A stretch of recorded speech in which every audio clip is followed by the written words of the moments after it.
Cambodia में शान से लहरा रहा है सनातन धर्म का पताका। यहां नहीं है एक भी हिंदू, लेकिन बज रहा है हिंदुत्व का डंका।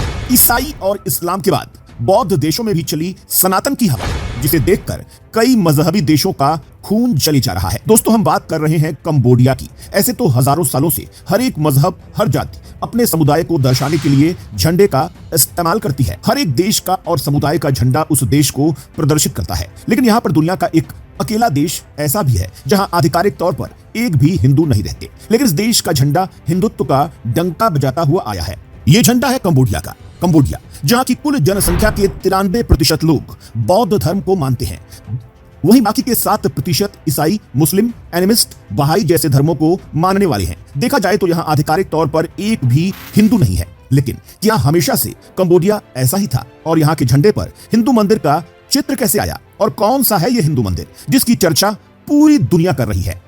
दोस्तों, कंबोडिया के हिंदू धर्म का पता फोनन साम्राज्य से लगाया जा सकता है, जिसने 100 BC और 500 AD के बीच कंबोडिया में शासन किया। ये लोग भगवान विष्णु और शिव को मानने वाले थे। और इसी बीच खमेर साम्राज्य के राजा जयवर्मन सप्तम ने 1181 से 1218 ईस्वी तक यहाँ शासन किया। उस दौरान कंबोडिया में हिंदू धर्म प्रमुख धर्म बना रहा। ये बात अलग है कि कालांतर में आते आते यहाँ हिंदू धर्म कम होता गया। राजा जयवर्मन सप्तम की आस्था बौद्ध धर्म में बढ़ती गई। हालांकि इस बात में कोई संदेह नहीं कि बौद्ध धर्म को कभी भी हिंदू धर्म से अलग नहीं माना गया। महात्मा बुद्ध को हमेशा भगवान विष्णु का अवतार कहा गया है और इसी के चलते राजा जयवर्मन सप्तम ने अपने 10 साल के बेटे को श्रीलंका में बौद्ध धर्म का अध्ययन भी करवाया था। इस दौरान बौद्ध मिशनरियों ने श्रीलंका, बर्मा और कंबोडिया में संयुक्त रूप से थेरवाद बौद्ध धर्म का प्रचार प्रसार भी किया। लेकिन एक चीज जो यहाँ नहीं बदली, वो है यहाँ के झंडे पर हिंदू मंदिर का प्रतीक होना। हालांकि इस देश के झंडे में कई बार बदलाव किए गए, लेकिन इस पर बने मंदिर को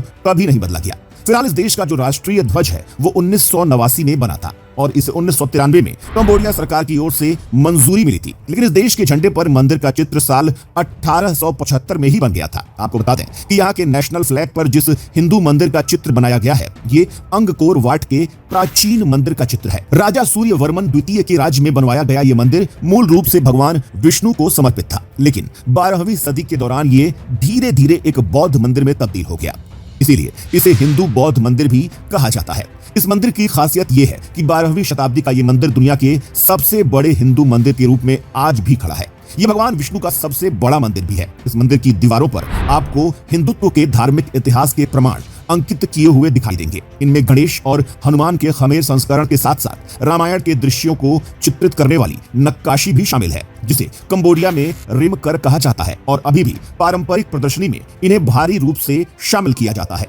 इसके अलावा इस मंदिर की दीवारों पर आपको समुद्र मंथन से लेकर भगवान विष्णु, भगवान शिव और गणेश जी की कई मुद्राएं भी मिलेंगी। साथ ही इस मंदिर में मूल रूप से 5 मीनार है। हालांकि झंडे पर 3 मीनारों को दिखाया गया है, लेकिन समय परिवर्तन के साथ इसे हिंदू मंदिर से बदलकर बौद्ध हिंदू मंदिर कर दिया गया।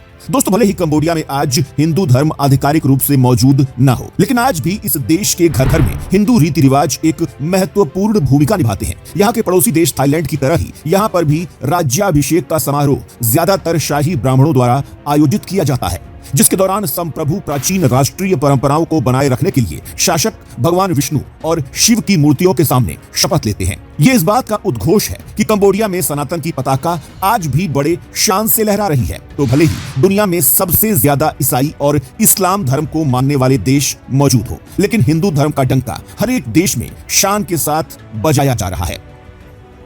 तो आपकी क्या राय है इस बारे में? हमें कमेंट करके बताइएगा और ऐसे ही लेटेस्ट अपडेट्स के लिए पेज को फॉलो करना मत भूलिएगा।